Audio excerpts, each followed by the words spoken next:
Thank you, Gabriel, for putting this together. And working with Veronica and Alisa, it has been great these past few days. So I hope we all stay in touch because it's a never-ending learning period that we go through as teachers, right? Okay, so I'm gonna share my screen so I can show you what I have for you guys. So give me 1 second.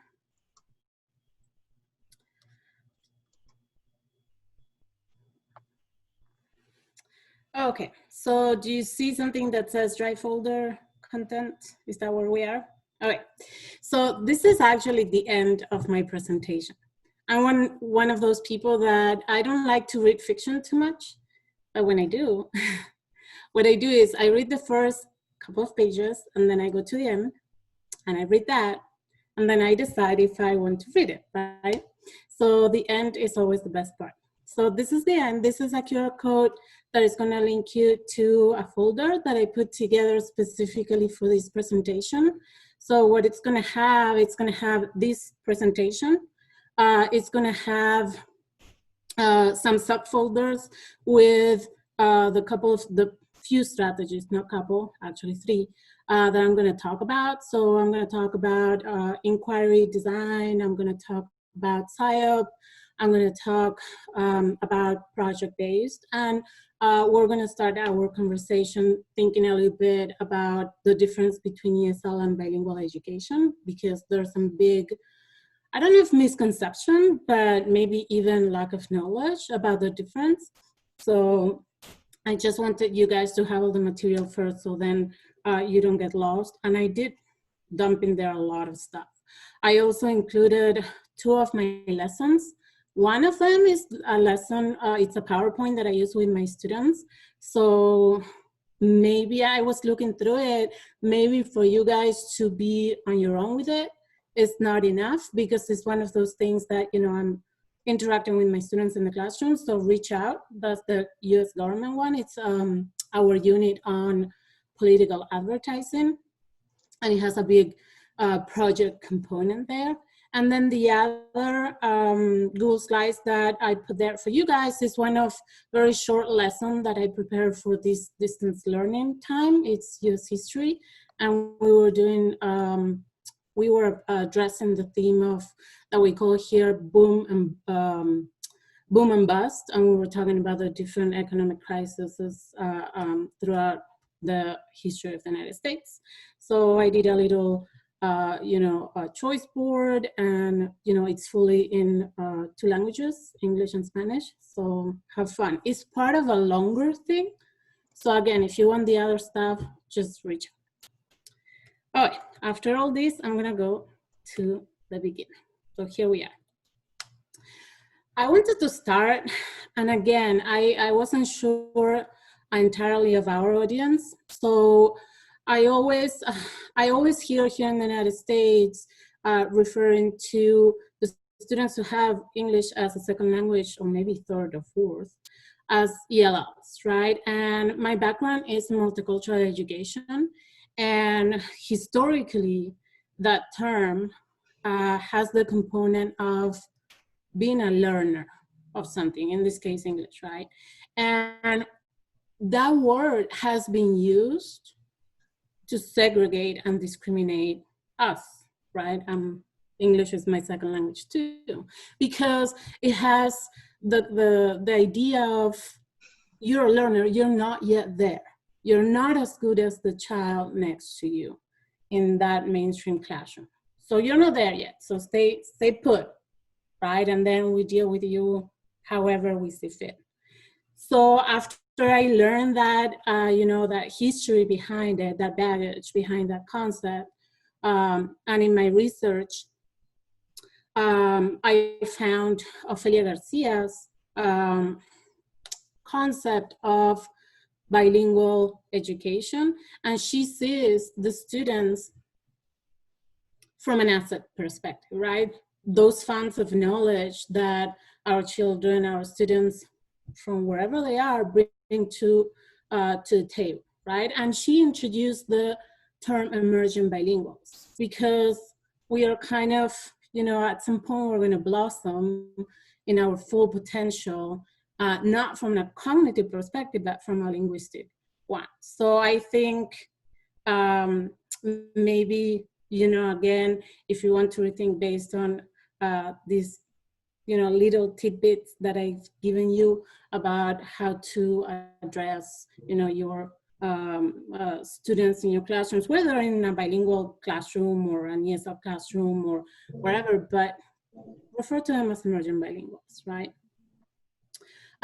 So having said that, I wanted to briefly note the difference between these environments, right? Because again, in my school, we have a cohort of ELL teachers, and I'm the content, the social studies content one, but my classroom is not an ESL, ELL classroom. My classroom is a bilingual classroom.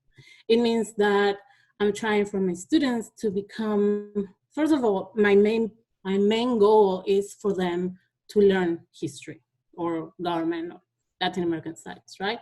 Whatever the content it is. And that's my main goal. And I kind of slip in the language portion of it. In Nevada, we don't have a formal bilingual education program, not at the state level, not at the district level in Vegas, which is like one of the biggest, it's the 5th largest district in the United States and the 3rd largest district in terms of emerging bilingual population. So I do what I do in my class. And then I find, other people and see what they're doing. But the yellow programs or the ESL programs, yes, their objective is to teach language. But what happens in terms of our populations is that the expectation, and every ESL class, every teacher is different. So don't get me wrong. But in theory, the expectation is for a student to learn English, right? In the case of this country. And a lot of times, what that has entailed is for teachers to tell the student, leave your, your mother tongue, your native language, your heritage language at home. And that has that deficit component. Bilingual ed allows a little bit to be more inclusive in that regard. And there's different, I know I'm jumping around, but there's different models of bilingual ed is the umbrella. And then you have different models. I think one of the most popular ones, or that people know the most here in the United States, is the dual language model, the two-way.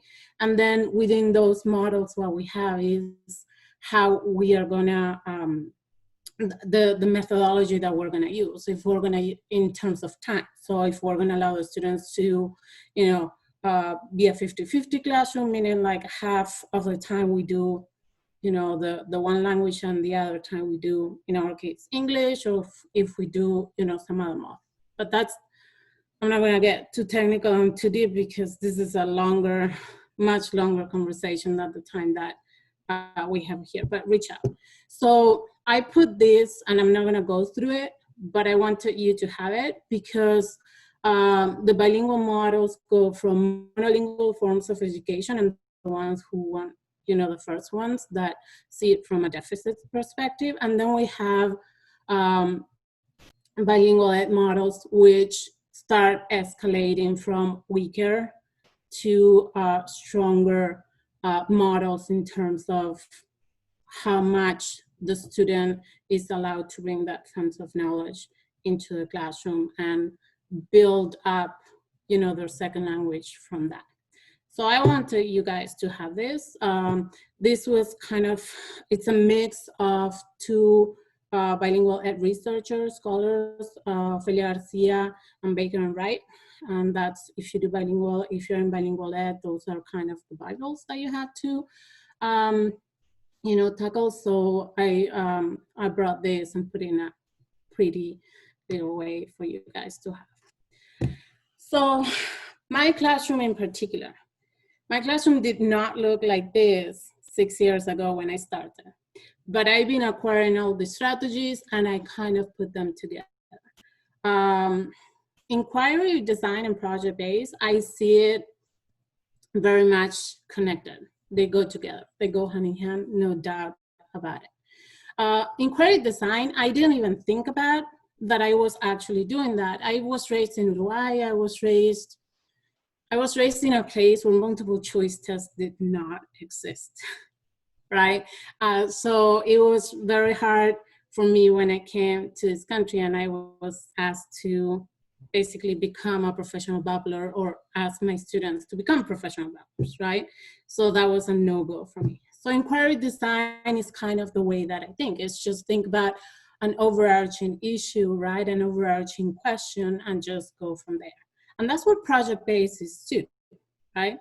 And then the SIOP model. The SIOP model is a very popular model in this country in terms of teaching English as a second language, so for language acquisition, and it bases on how the student is acquiring content and how the student is acquiring language at the same time in the same environment. So I bring all that together. I was not able to bring all this together until I started teaching history thematically. I'm not gonna get into it. You guys are also just studies teachers, so just think about that. Think about teaching history chronologically, which I was never able to finish. In the 4 years that I did it like that, I was never able to finish. My classroom was always a bilingual classroom, so you can imagine. Doing everything back and forth and code switching, and it was never, I barely got to, for some years that I only got like Second World War, both in world and US. So I had to get to thematically teaching in order to be able to bring all those things together. Inquiry design, you can have that there. It breaks down. McKelvin and Smith are scholars that have done a mixed methods research. It means that they have used qualitative and quantitative methodology to actually study what they were studying. So I'm gonna just leave that there for you guys to read. But this is what I love. And if you've never seen, and all these I have hyperlinked. So when you get this presentation, just click on the pictures. The National Council for Social Studies put together a whole a website fully dedicated to inquiry model, and they have like full lessons for you guys to just go and grab. And this is, when you think about inquiry method or design, this is where you start. You start with a supporting question, and then you require the students to do certain formative tasks with some readings, videos. I do everything in both languages, and my classrooms my students are all mixed. Like there's no leveling of my emergent bilinguals within my classrooms. The only level is they have to, here in Nevada, we are a WIDA state. So for language placement, we use that test, and it goes from 1 to 6, their score, testing all 5, components, and whichever student has 4.5 WIDA or below, they're with me. So I can have a newcomer in the same classroom as a student who's emerging and actually bridging into the language. So it's madness sometimes. But the good thing is that my school caps my classrooms at 30 students, and sometimes we don't even get there. Last year, one of my US history classes had 6 students. Yes, it was awesome. This year, my biggest class had 24 students, and it was my US government class that it was newly created. I did that. It is an honors bilingual US government class. So that is a whole other story and a whole other challenge. But anyway, so this is how the inquiry model looks like. You start with one question, and it's like a funnel, right? Then you go from the bigger thing, and then you get into more detail. But the question is, it's like a hook. You know how English teachers tell the students, start with a hook, right? When you start an essay, well, it's the same thing. This question, I see it as a hook, right? And sometimes the question And this is why so sometimes it's hard to plan this, because I allow my students to actually create that question. Because I want them to, you know, within the unit or within the topic that we had to do, I want them to tell me what they want to learn, or what are they curious about, right? Then when we talk about PBL, which is project-based learning, the way I use it is I request my students to do PBL to kind of put into practice, right? Or to show all that questioning, the why. Okay, now let's prove it, right? And how do we prove it? By, you know, research, investigating, going, if we do qualitative type of thing, that is the most, you know, doing interviews and, like, you know, going out to the community and, you know, bringing everything together, even, like, you know, working with the families, right? And we have a unit on immigration, the history of immigration in the United States and immigration policy. So that is, it's amazing how it goes when their students work with their families. John Spencer, and again, this is hyperlinked. He has a great website for project-based learning, in the sense that it's very visual, and I'm a language learner, so I need the visual first, and I need things to, you know, be in mind maps type of things, and, you know, hyperlink, and I love the way that he presents PBL. So these are all the reasons of what happens when our students engage in project-based learning, right? They learn project management, and that's the hardest part, because you have to be a project manager. They become explorers, they're ready for a creative economy, they think divergently, they become problem solvers. It's just amazing to see that happen.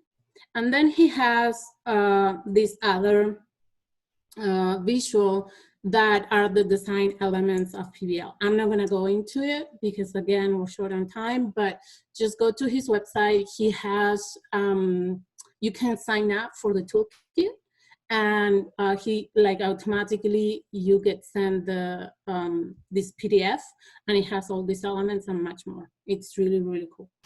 So maybe that's a good place to start if you want to think about PBL.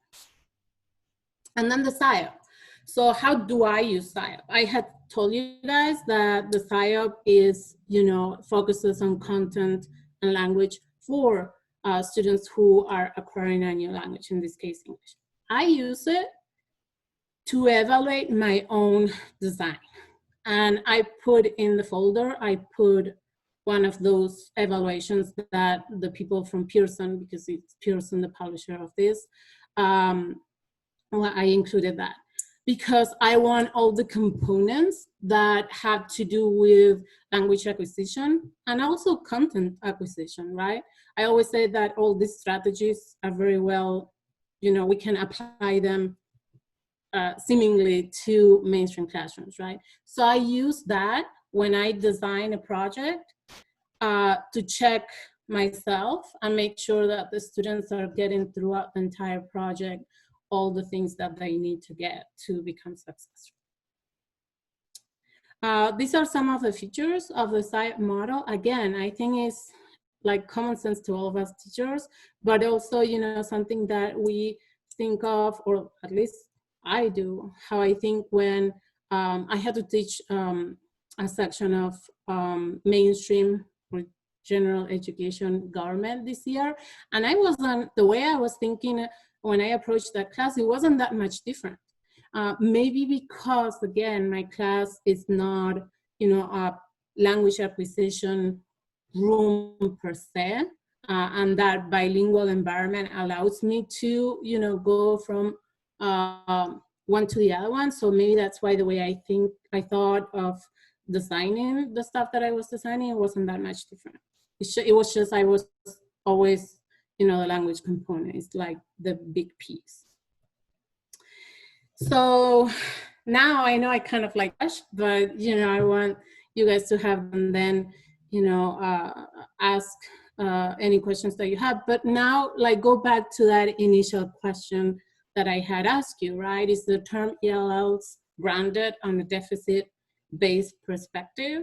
So now think if, you know, like if it was that inquiry design type of thing that you're gonna start putting in practice, start with that question and see how, I'm not asking you to write it on the chat or anything, but see, you know, in your head, how would that question be answered through that combination of inquiry, project-based, and style, which focuses, or at least I use it to focus on the language component, right? And in a nutshell, I have no idea how long I just talked for, but that was it. In the interest of time, thank you, Silvina. In the interest of time, we will table the questions towards the end in order to give the other panelists adequate time. Veronica is from Tampa and she's up next. I've shared her link in the file as well as her Twitter information to reach out to her. All right, well, thank you very much. Yes, my name is Veronica Gomez and I am from Tampa, Florida. Like Silvina said, we are a large school district. We're the 8th largest district in the nation. And I have been working in Tampa for 20 years. So I'm going to share my screen and give you guys some idea of my information. Right.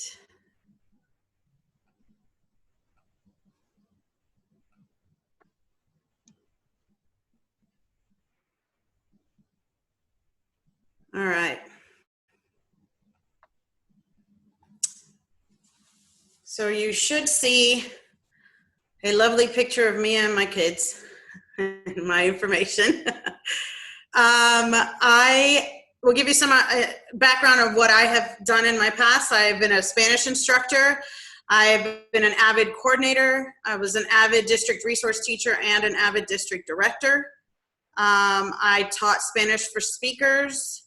And then I started working with dual language social studies, and I teach world history, civics, and US history in middle school.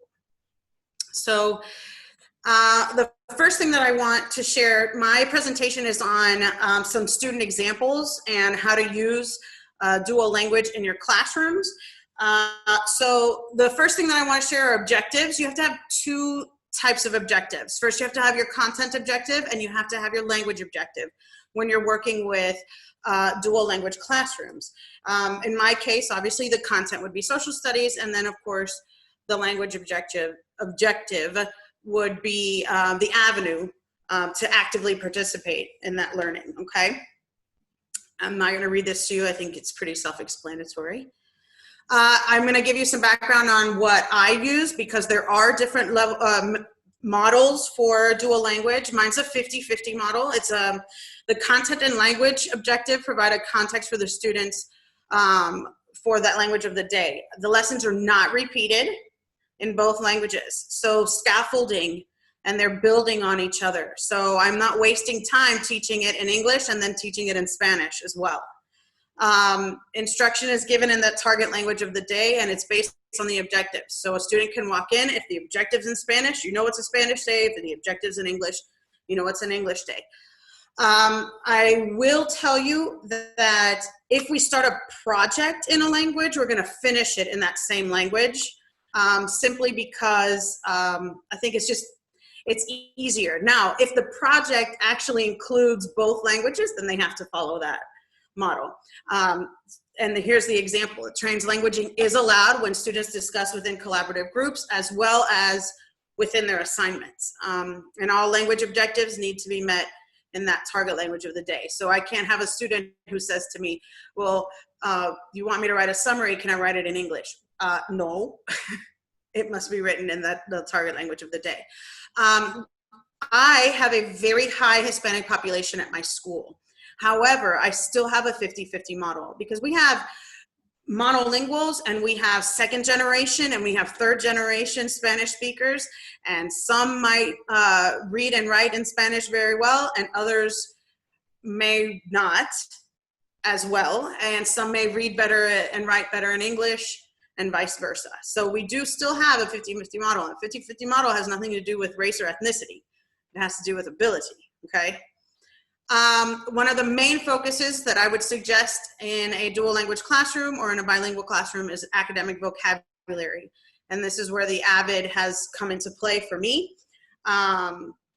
The advancement via individual determination. Let me see if there we go.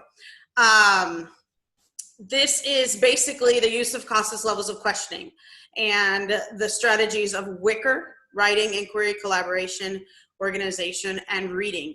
And they are given these documents so that they can see how they're going to be used throughout the class, and also how they themselves will be using it. In addition to that, I use vocabulary question stems and require them to use the stems during reading activities and discussions. So these are constantly with them, depending on whether we're speaking in English or in Spanish.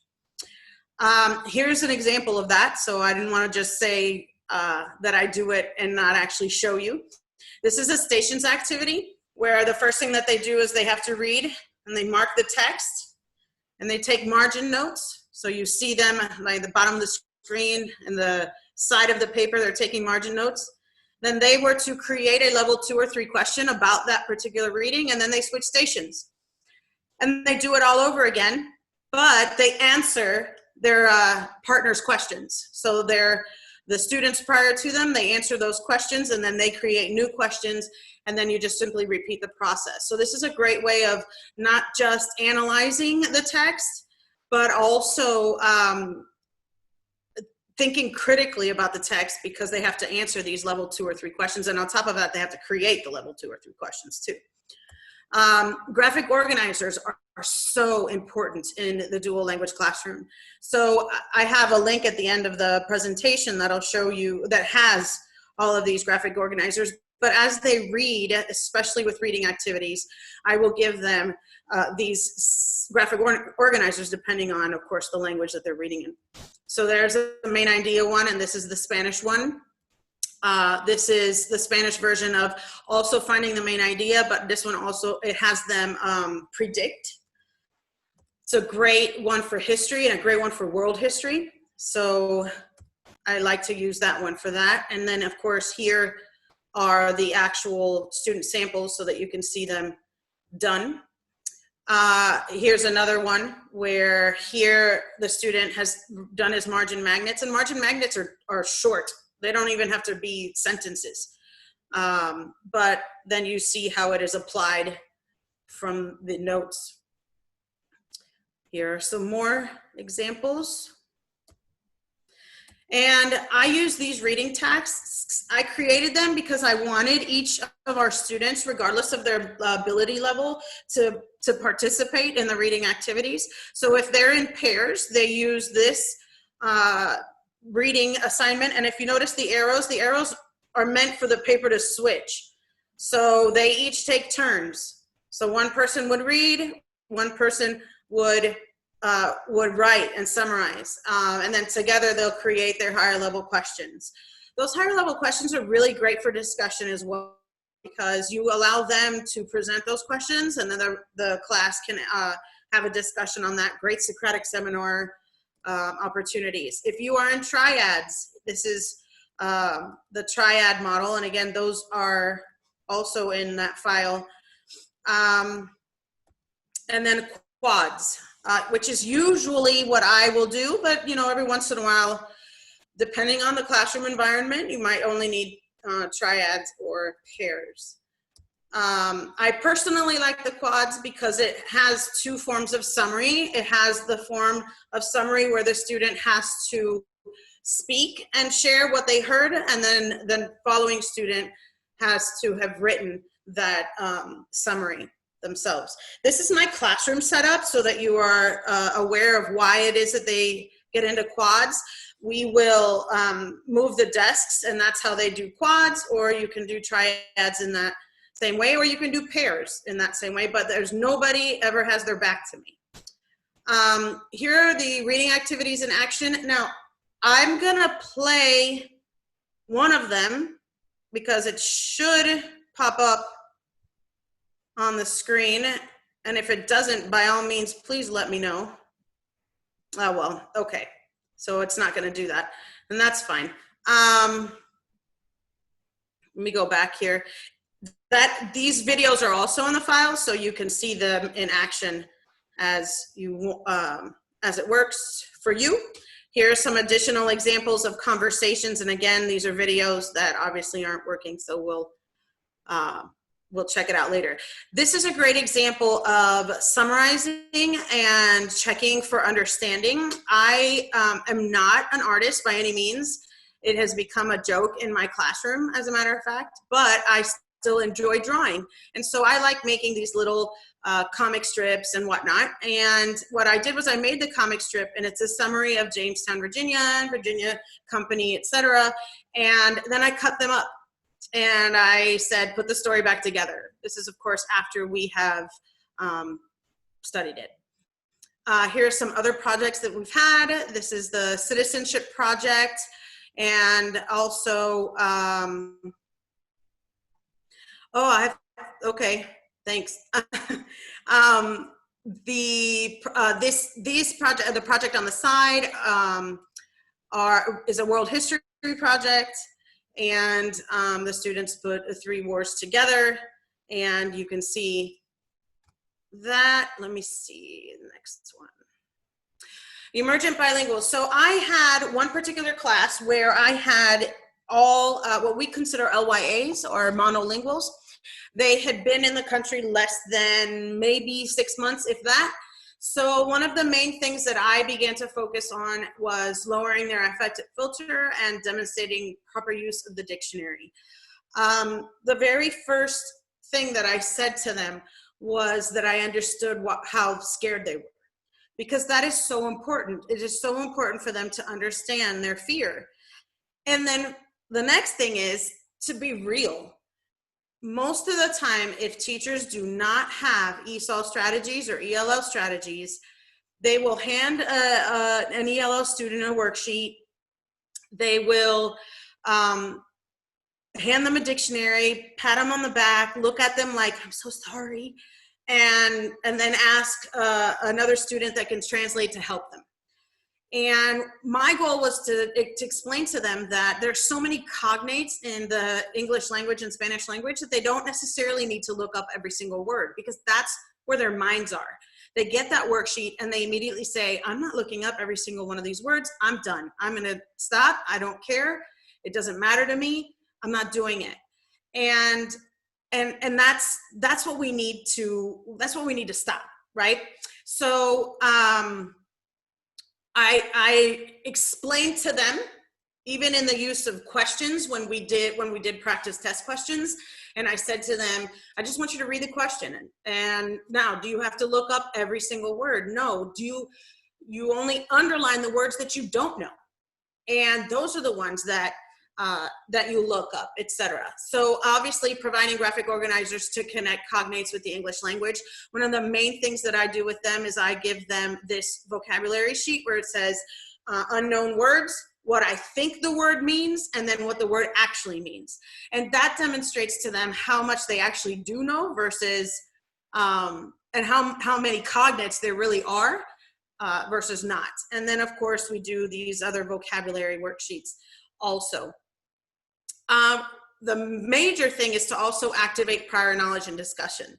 So I provide students with opportunities to reread previous texts and to write in English using sentence stems and pictures, and give them opportunities to remember. And then I allow them the use of predictions in their native tongue, because I want to check for understanding and at the same time give them opportunity to demonstrate their abilities in their native language. And then we review new vocabulary for the next text. And this is how we would review them. I would give them a list of vocabulary and notice that essential question, what caused the Boston Massacre? And then I would give them the vocabulary in a way that they can decipher what it means. So read this sentence: the spy shared his country's secrets and committed treason. What do you think treason is in Spanish? Read this sentence. Juan and Carlos are fighting and the teacher's attempting to keep the peace. What does keeping the peace mean? Look at this picture. What is taunting or teasing, etc.? I think you guys can figure that out on your own. The other thing is then they would get into their groups and they would use those reading strategies. They would use the vocabulary template. I would provide them with the graphic organizers for note taking. So here's one of them. They would write down any facts that they've figured out. Again, words. They don't even need to write full sentences. And then a drawing to show me that they understand what paragraph 1 was, 2, 3, 4, etc. And then we always go back to that essential question, which is what caused the Boston Massacre. And that shows me that they've understood. And we would use, of course, these reading strategies. And there are my worksheets. And I will now stop sharing. Thank you very much, Veronica. Next, we have Alisa Cruz representing New York. I've included her Twitter information and her slides as well. Thank you. I'm going to share my screen. Give me a second.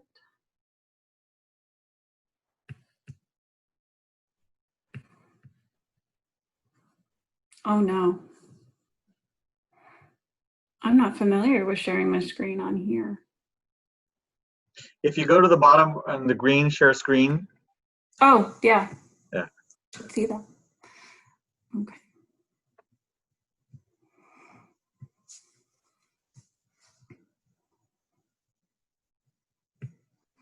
Okay, so kind of in continuation after Veronica is I'm going to be focusing more on how we're going to accommodate them and provide that differentiated instruction or just really help them in progressing through the various levels and looking at the data.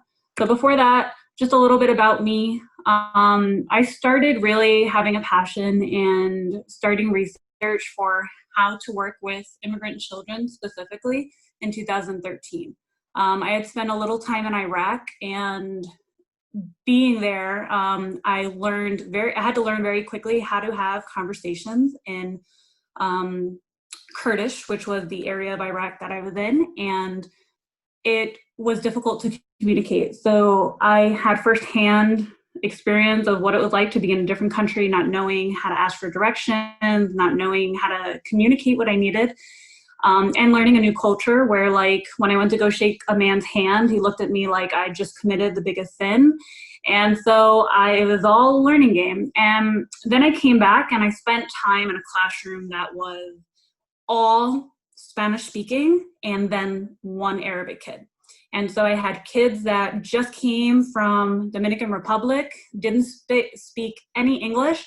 And then I had this Arabic kid, and my heart just really drew to those group of kids. And the picture that you see is me working with one Arabic kid and the 3 Dominican kids who spoke no English. And mind you, I am not like the greatest bilingual Spanish speaker. And we were able to communicate and work in projects together. So that started my research. Then I later went on to continuing my research, going into really looking at data and driving my instruction with that. I've provided both presentations, and I'm certified in social, and I have master's in literacy instruction K-12. So really my main goal is to help you identify the various levels of English language learners, to see. You have to know that there are different levels when they come to the country, and then to know, looking at the data, looking on the sheet that I show you, what accommodations you need to provide based on their level, and then how can we track progress. So there's 4 concentrations that we focus on, which is reading, writing, listening, and speaking. And similar to what I'm doing with you, I tell this to my students. I let them know I am looking for these 4 things, and then you have a 5th component, which is social studies. And similar to the 50-50 model, which you just heard about, I let them know when we're learning content, it's in your native language, and you're gonna hear that in Spanish, and you can, we can have conversations back and forth in Spanish, but then when we're practicing skills, that's in English.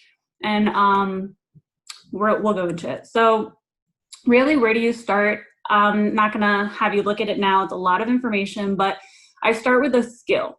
So this will all be provided to you, but there are checkpoints for every grade and every skill. So if you take a look at Anchor 1, and let's say I want them to identify the central idea.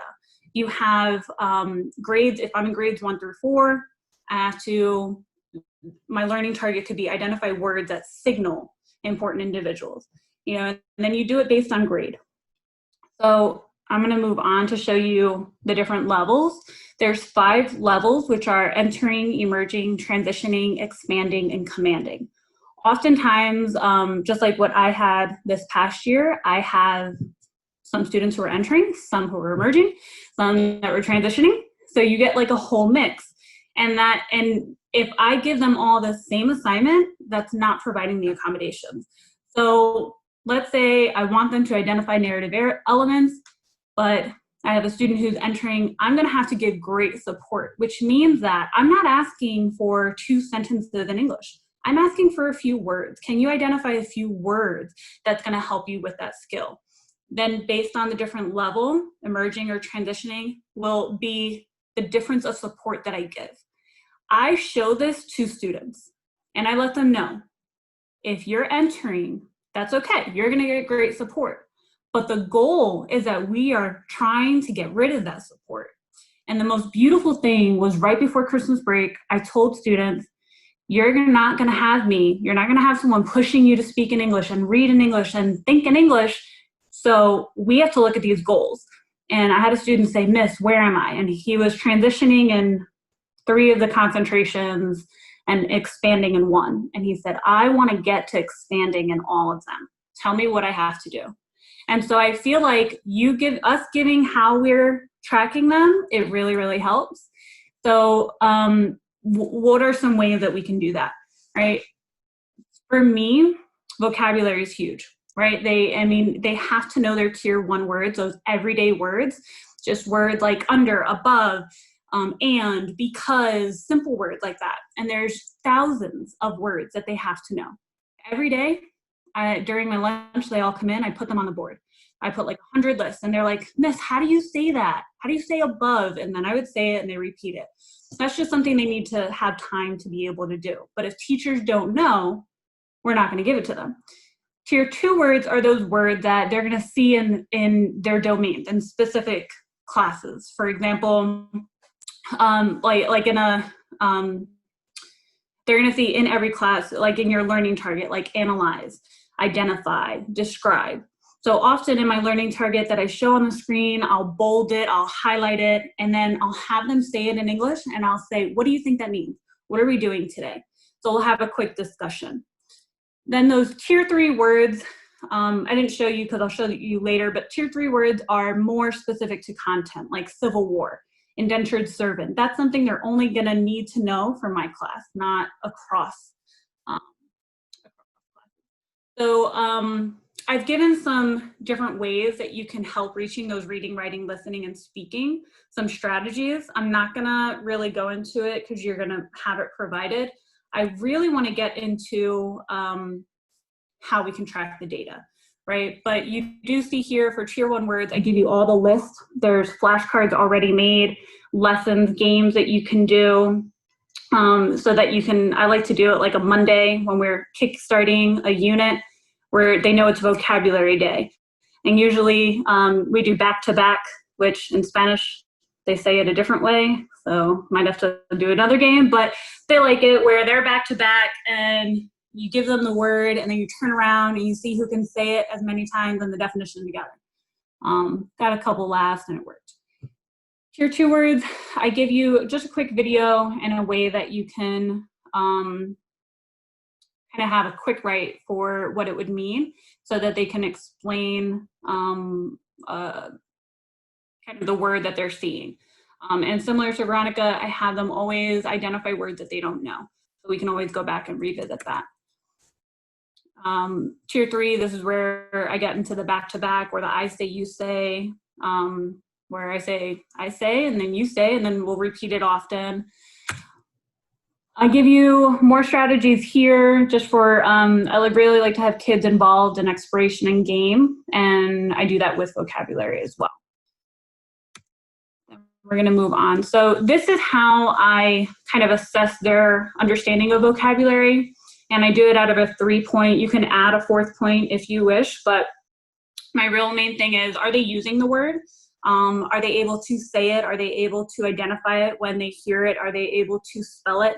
And then can they even give me a definition of what that word means? Can they provide an example?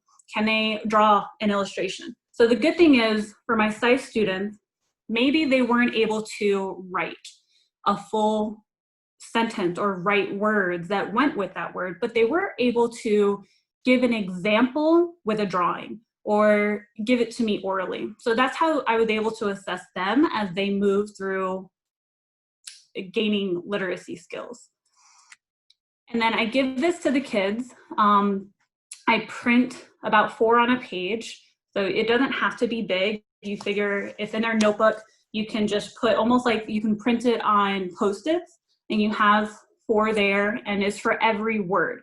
So if the 3 words for the lesson was slavery, indentured servant, and Civil War, I'd be assessing and giving 3 rubrics for it.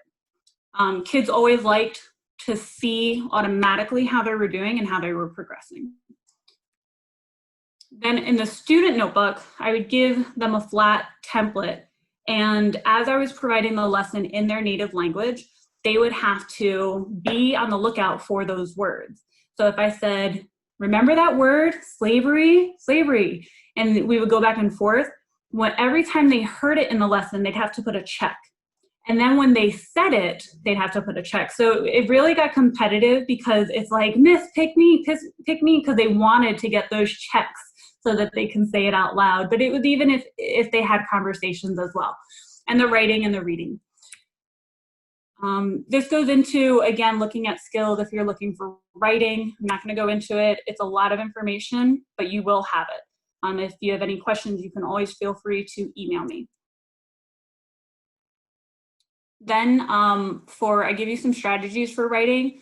When you're doing quick writes, I notice, I wonder, I connect. I do a lot of reflecting in my class. So usually one of the activities that we do in the beginning of the year is we do team building activities, and then we do a what's your history activity. So I have them really give me in depth, and they always know it's a safe place. There's no one gonna be, they can be honest. Tell me about your experience coming here. How did you feel? How are you feeling now? Where did you come from? What was different? Were you afraid? How did you get here? Was it by a boat? Was it by a train? Why did you leave? And then we'll have almost like little dinner parties where I print all the stories out anonymously and we share. And they read it, and it was really a beautiful, touching moment, because students who came here illegally, they thought that they were the only one, or students who had trauma during the journey, they thought they were the only one. And as a teacher, I'm like, no, you're not. You have kids in this classroom. So they were able to cry with one another. They were able to connect in a deeper way. And it was so beautiful, because I felt like it really allowed our group times to then become much more meaningful, because we connected in that way. And then they were also more willing to fail, in their eyes, fail in English. One thing, I am Cuban American, so I'm half white, half Hispanic, and it can be intimidating sometimes to speak in Spanish with fluent Spanish speakers, because I'm like, oh, did I say something wrong? And when they see that I mess up and I'm like, I'm progressing, I'm still practicing, they're more apt to do it as well. So even if you don't speak any Spanish, they see the effort and they love it. So the other thing, and I give you all the anchor charts and progress checkpoints for speaking and listening as well. So ways to assess speaking, we can do turn and talks, you can do group works, you can do the I say, you say. One thing I do like is the use of technology if we're doing digital in the fall. Flipgrid, usually in the beginning they don't like it because they don't want to show their face, but at Puzzle, if you give them a video, they can respond orally as well. So they don't have to worry about showing their face. They can just do a response orally and give you that vocabulary. You can still assess them. Now, with all of that, giving you all these strategies and all these tips, how do we track the data other than vocabulary, right? How do we track the 4 concentrations and then the concentration, whether you're ELA, math, science, social studies? So what I like to do is I have the levels up at the top, and because they could be in different levels based on the concentration. So for this one example, the student was all in transitioning.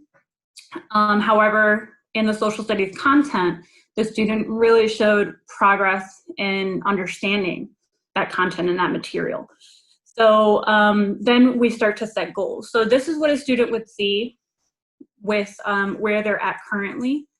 And then I'm going to set goals and I'm going to show them, okay, you had minimal support here where you can identify. Now we're going to move into without support. And we're going to see how well you do. And sometimes a student wasn't able to progress for whatever the case may be. And that's okay. But that brought us to a point where we were not looking at grades. It wasn't about a 97. It wasn't about a 65. It wasn't about that. It was all about, Miss, I went up in writing. I went up in speaking. And that's where the focus was in our class, which I feel really allowed my students to succeed, not just in school, but in their self-efficacy as an English learner.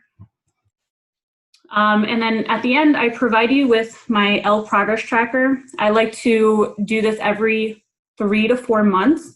So it's 4 to 1 student.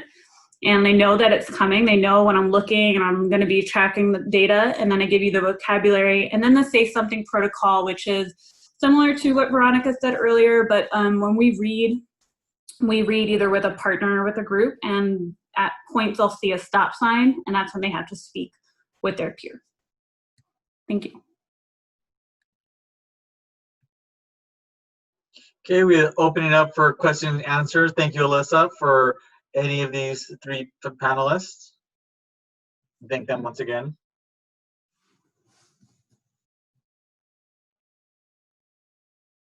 Feel free to unmute yourself and ask your question. I wanted to share one thing too that I worked with my students. One of the things that I think is also so important is the use of manipulatives. So civics being an extremely difficult topic for students who have come from Cuba, for example, or any other Latin country, but in this particular case, we have a high Cuban population, and they don't understand our government. They have no concept of that. So teaching civics to those students has been very, very difficult. So one of the things that I did was I created a manipulative that's put basically the Constitution and the explanation of the Constitution in a foldable. And they themselves did the research, they themselves, so this is like a student sample. So they were able to complete the whole thing. This was a project that was done in both languages. So one day it was done in English, the other day it was done in Spanish. And this includes both Florida and the national level. Also, when we were going over the cases, I kind of created like case files, if you will. And so manipulatives that way for them to use. And I think that that is so important when you have students that, especially in a subject that's extremely difficult to grasp. May I answer Jean's question? I'm sorry if I'm mispronouncing your name. I apologize. But she's asking, oh, I lost it. As we adapted to distance learning, what was the biggest change that you had to make that also created the greatest impact? And I don't know about you guys, but it had nothing to do with curriculum or instruction. It was reaching out to the families, making that parental engagement piece that sometimes I do it really well I reach out to families really well, but it's still not there. And in the majority of the schools around here, they don't know how to create that component or to bridge it, right? I think, being concerned about, what was going on, especially here in Vegas. I don't know if you guys have read that, where our economy was destroyed for 2 months. Yesterday, the casino started opening, but we have one of the highest unemployment rates in the nation now. And the majority of the parents are casino workers, right? Or the service industry in general. So a lot of my students, and I work in high school, they were, first it was that, and then everything else that came with it. So the most important portion was me, like, almost on a daily basis, I made myself, okay, I'm gonna call like 10 families, right? And I would do it, even if it's sometimes, I would say, okay, I'll talk 10 minutes with them or 5 minutes, and it wasn't 5 or 10 minutes. So I think that was the biggest component. It had nothing to do, then everything kind of like, came together, but that was the most important component. I don't know if you guys agree, but. Yeah, I kind of want to piggyback. Yeah, I feel like that's exactly what made a biggest difference. And our bilingual class, that's the class that I had most of the L's, but even all my L's, we created such a family within the school that it was really impacting that we couldn't give hugs every day now, and we couldn't have lunch together. So as they are my family, I am theirs. And I think the biggest thing was being okay with the chaos. So like, for example, my students are on here waiting to hear from me, and then my daughter comes up and my son's coming up, and all they kept saying was, Miss, we want to talk to them. We want to see them. Right? But wasn't that amazing? Yes. Like they came into our homes. Yeah. Right? And I love it because I got to, I saw the question about, There are several about building next year and building. I think, yeah, for families. And I feel like this is a great opportunity for us to go deeper than we ever have before. Yes. A lot of the Spanish-speaking families, they probably can't come to parent-teacher night and curriculum night because they're working. So this Zoom and FaceTime allows us to open up for them, say, don't worry about it, we're going to do it on here. And I feel like, I've always, what I do every year is I take all my students' information and I let the parents know, my contact information, this is my number, you're all with P and then the name, and this is how I like to communicate. And as soon as I do that, a lot with my Spanish families, it's like thank God, because the emails, sometimes they don't have them, they don't have internet, but they can WhatsApp me. They can do a quick, hey, I don't know where this is, can you FaceTime me real quick? Definitely. Yes. They can email me in Spanish, and we have ways to communicate. As a teacher, to complement that, and sometimes, so you mentioned the Zooms, right? And I'm scared because I feel that now no one is going to want to go hang out because everyone's like, oh, just Zoom me. It's like, but so out of all this, what came out, I'm doing a Facebook Live every week, only for parents and only in Spanish, and it's all about education. And like the first one was how to navigate, our district's new website that has all the resources for this time. So how did I do it? Reach to some nonprofit organizations that, want to, they're already dealing with the community and doing that outreach, right? And propose them, hey, I saw that you have a Facebook page, and I saw that, you do, things regarding education. Would you like to have a Facebook, I'll bring some other teachers, I'll talk around to, to my colleagues, and we'll put, these things together and just, have it fixed. And, every, Thursday at 3 p.m., the parents know that you're going to be there to provide them with information, be there to, to ask questions. We already come with a topic, but that was the greatest. We have had 2,000, 3,000 views per video, within the span of 48 hours. So I think that was in terms of parental engagement.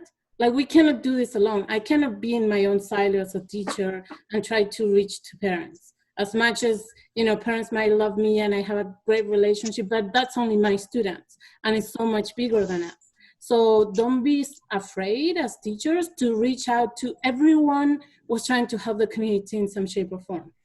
Like, yeah, and I think it's also really important, at least in my area, a lot of my students end up having brothers and sisters that will come to me as well. And so I already know the parents, but also to keep in touch with your former students. I still keep in touch with a lot of my former students. Their parents will still write to me and say, you know, hey, I need your help with this because I don't know who to talk to. And then it's, you know, oh, here, this is who you talk to. Okay, you know, muchas gracias, oh my goodness, you know, all that stuff. But also those students, they have communication with your new students. So use that. Develop kind of an outreach group of former students that'll Instagram and TikTok and you know, communicate Twitter and all that stuff with students. I do that. I've contacted former students and said, hey, listen, put a blast out for this or something, and they'll do it. They'll put it out there on their Instagram or on some form of social media, and then all of a sudden I get much more feedback. Yeah, I see other questions that are, you know, we all are scared of starting the school virtually. And someone asked about, I can find it, but I read that he or she coaches teachers and how to start that. So my school during this time did a couple of things. Did like virtual trivia night, and then they did like, and it was like with Kahoot. And then they did, believe it or not, they did a talent show. You know, I didn't participate because I don't know if I have any talents to show off like that. But, you know, I was having dinner with my son and we were like, you know, having the Zoom thing, and it was just like, and it was after hours. And I think that's important too, because yes, parents needed this, you know, us to approach them for, you know, for academic, you know, things, and also from a human perspective, but as teachers do need that too. And there are creative ways of like using this platform. Even at the beginning of the school year activities, and I do community building as well, like Elisa was saying. Like my most famous one is an identity bag. And I can share that with you, just like shoot me an email. And I think we can do that over here as well.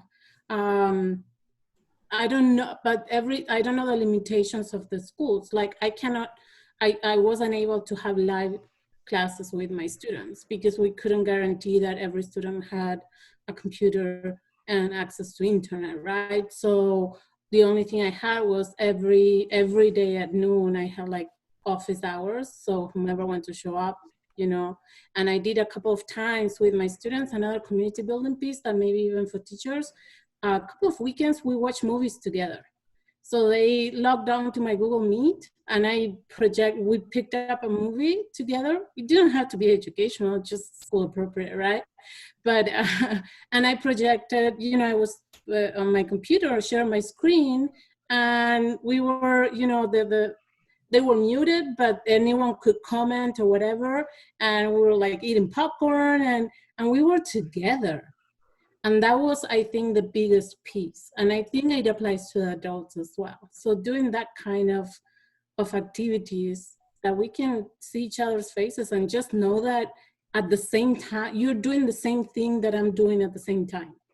And that was just, I don't know, it gave me peace, and I think it gave them peace.